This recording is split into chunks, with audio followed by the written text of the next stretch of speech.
Hey, it's me, MLB. Here's chapter 75 of Chance Ball, and this one is titled Picnic Time.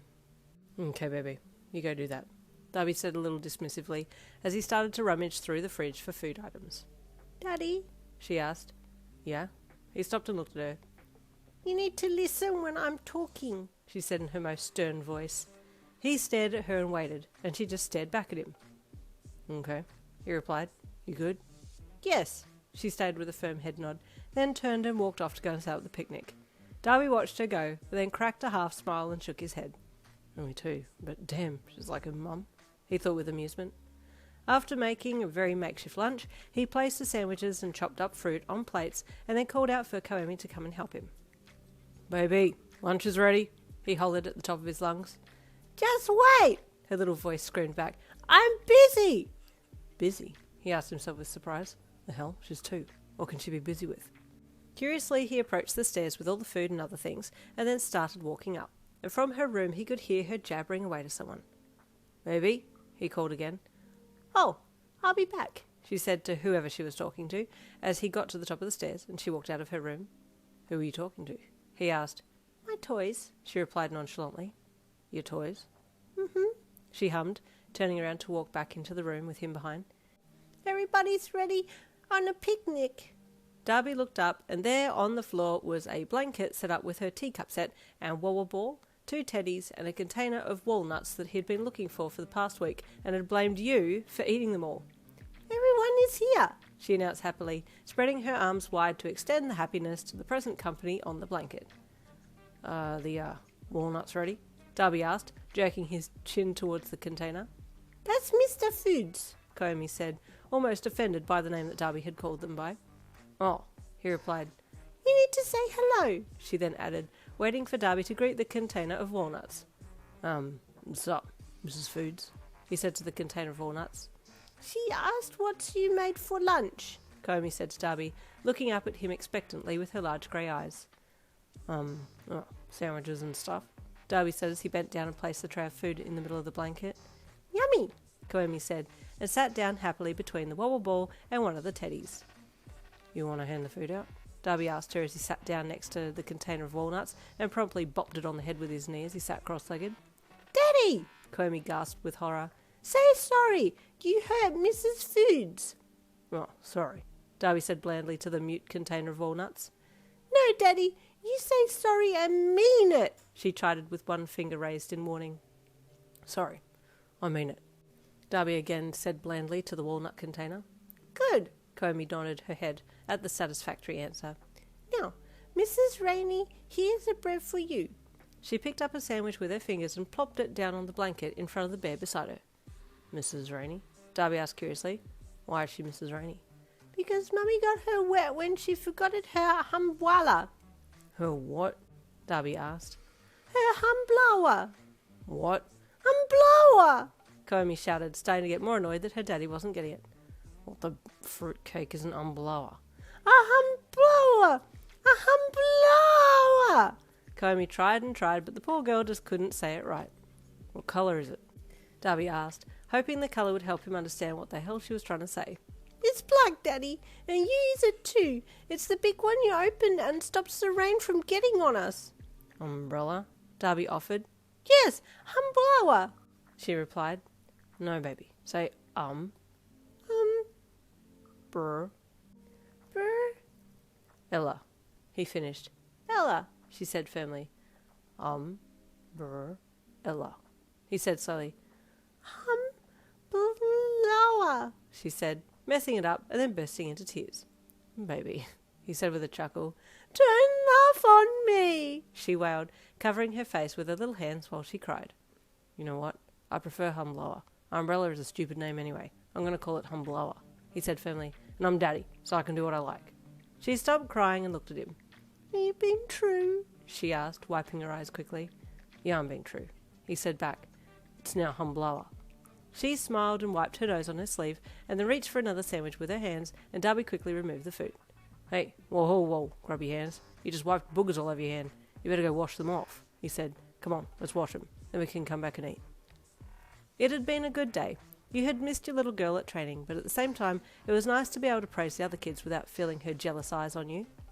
She definitely had a personality about her and was quite the possessive type, which you blamed Dabi for, but maybe that was a little of you too. So by the end of the day, you were looking forward to spending some time with your family at home. "Hello!" you called into the house as you pushed the front door open.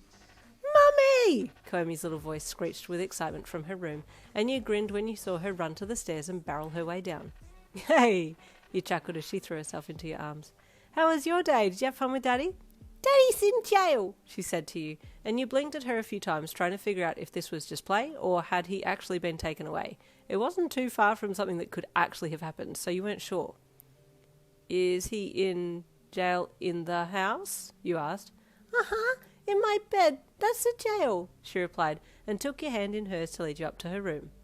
"Oh, thank God," you mumbled to yourself as you let her pull you along. "Help," Darby's apathetic voice called from the bed, and you walked in to see him lying in the fetal position on her volleyball covers. You looked around the room at the scene that had been set up and looked back to him for an explanation. Why are you in jail, Daddy? What did you do?" "Daddy tried to eat Mrs. Foods," Koemi said accusingly and dramatically. "Who?" you asked. You looked from her to Darby and saw his jaw shift slightly and a soft cracking coming from between his teeth. When he realised that the sound had been loud enough to be audible, he froze, his eyes locking with Koemi's. "Daddy!" she suddenly gasped. "No, don't eat her!" "What is going on?" you asked, confused now. He mumbled with something in his mouth. She ran over to him and grabbed a hold of his lips and tried to pry them apart. "What's going on? Who's Mrs. Foods?" you asked again. This is Mrs. Foods," she said dramatically, letting go of his lips to run over to her bookcase and pull out the container of walnuts. "Where did that come from?" you asked with surprise. "I was accused of eating all of those." "Daddy eated her," Koemi wailed, holding up the container where you assumed he had taken some out. "Daddy?" you asked in a pressed voice. "You owe both of us an apology. You accused me of eating all of those." "Hang on, I've got a mouthful," Darby said, quickly chewing the rest of the walnut down. "Give her back!" Koemi wailed, dropping the container to the floor and running back over to open Darby's mouth. But instead he grabbed her and laughed manically as he pulled her onto the bed. "You're mine now. Mwahaha!" He laughed loudly and crazily, while she screamed and laughed and tried to get away. You smiled and shook your head as you watched him wrestle with her, and once he had made her giggle enough times, he dropped her onto the bed and got up. "How was your day, Mummy?" he asked with a kiss to your lips. "Good. The kids miss Koemi, though. What did you get up to?" "What did we get up to? Well, I had a lengthy conversation with a container of walnuts and had to hold the Wobbleball's hand because it was scared of the bees buzzing on the flowers nearby," he said casually. Sounds like a mental institution?" You chuckled softly. "We play picnics," Koemi announced happily. "But then Daddy got into jail because he ate Mrs. Foods." "I see," you replied to her, turning to go back downstairs with them following. You chatted while you got yourself food, and then went to sit in the lounge while the other two put the volleyball on to watch. While you were eating, you looked down at the couch and saw a bit of smeared chocolate on there. "Missy K," you asked, "did you eat chocolate on the lounge?" She looked at you with a guilty look and then looked at Darby.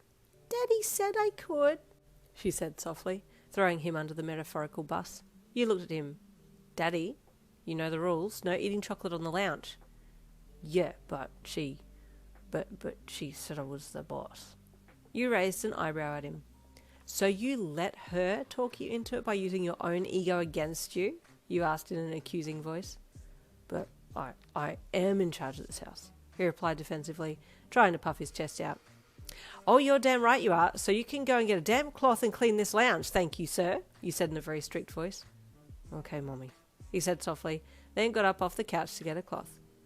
"You told him, Mummy," Koemi said in a sassy voice, with her arms crossed and an approving nod of her head. You really wanted to chuckle at her antics, but refrained and gave her a stern look too. "Listen, when Mummy says you can't do something, you don't go and ask Daddy instead, okay? That's not how this works, and if you do it again, I'll make you do all the lounge cleaning and floor cleaning until you're 20 years old." "But I'll be died then," she replied, mortified. "Well, I suggest you do as Mummy asks the first time then, okay?" you said sternly. "Yes, Mummy," she said shyly, looking down at her feet. Just then Darby came back in a little sheepishly and started cleaning while you continued to sit and enjoy your food. Can I have a kiss after I finish, Mama?" he asked as he cleaned the lounge beside you. You you hummed with uncertainty, giving him a side look. Okay, if you do a good job. I will, he replied with a grin. After he finished cleaning the chocolate off the lounge, he leaned in for a kiss, and after you'd finished the kiss and pulled back, he reached around and grabbed the back of your neck and squeezed it, pressing your forehead to his. You may be the queen of this house, but remember who you bow to in the bed, he growled lowly, before tilting his head slightly so he could bite your bottom lip with his teeth. Thankfully, Koemi didn't see any of this domination, as she was too busy watching the volleyball match on the TV. Yes, Daddy, you breathed seductively. I think we need some alone time tonight, he growled lowly again, and you giggled lightly. It doesn't take much to get you going, does it? You chided. We'll continue this later. You batted him off so you could finish lunch and then snuggled into his side to keep watching the volleyball. At one stage you looked down at Koemi, who was sitting on the floor at your feet and seemed to be swaying a little. Koemi, you asked her, are you tired? No, Mommy, she replied through a yawn, her eyelids heavy with sleep. Did she nap today? You asked Dabi. He hummed, thinking back over the day for a second. No, I don't think she did. Daddy, you chided. Sorry, we were so into the picnic thing that I forgot to put her down for a nap. Oh, well, early night tonight, you sighed, seeing her sway again. They sound like the cutest little family, especially Dabi being Daddy. He's the perfect Daddy, I think we will all agree. Stay tuned for the next chapter coming tomorrow. I'll see you then.